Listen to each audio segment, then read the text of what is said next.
ખાલી થોડીક એની બેનની મારે એક થોડીક વિનંતી કરવી છે. તમે જે સમાજ માટે બંધારણ આપણા સમાજના કલ્યાણ માટે જ કર્યું છે, બહુ સરસ કર્યું છે. પણ એક બે એવી વાતો છે જે તમારી સમક્ષ રજૂ કરવા માગું છું હું. કેમ કે ઘણા બધા મને ફોન આવ્યા, કેમ કે હું પણ એક કલાકાર છું, એટલે મેં ખાસ પેલા ડીજે વાળાનો બહુ ફોન આવ્યો. એટલે અરે બીજું કશું નહીં, એ લોકોનું પણ શું એમના ઉપર ઘર ચાલતું હોય છે. ઘણા બધા કલાકારો ડીજીમાં જ કામ કરતા હોય છે. તો એના માટે તમે થોડુંક વિચારજો શું કરી શકો. તમે બધા આગેવાનો છો, બધા ભેગા થઈને તમે નક્કી કરજો. એટલે અમારા કલાકારોની વાત છે, બરાબર.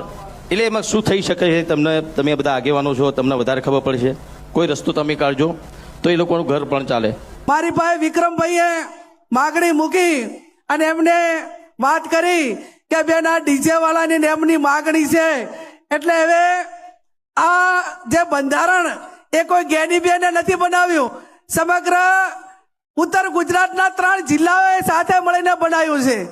અને એ દિવસે એવી જાહેરાત કરી છે કે આના 1 વર્ષ પછી 4/1/2027 રોજ જ્યારે એને 1 વર્ષ પૂરું થાય અને એની ઉજવણી થાય એ ટાઈમે ચર્ચામાં મૂકીશું.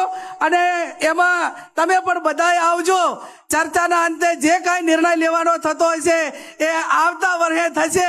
પણ હાલ તો મેં કીધું એમ કે આ બજેટ પસાર થઈ ગયું છે, એટલે હાલ એને કોઈ વિચારણામાં વ્યક્તિગત રીતે લઈ શકાય એવું નથી.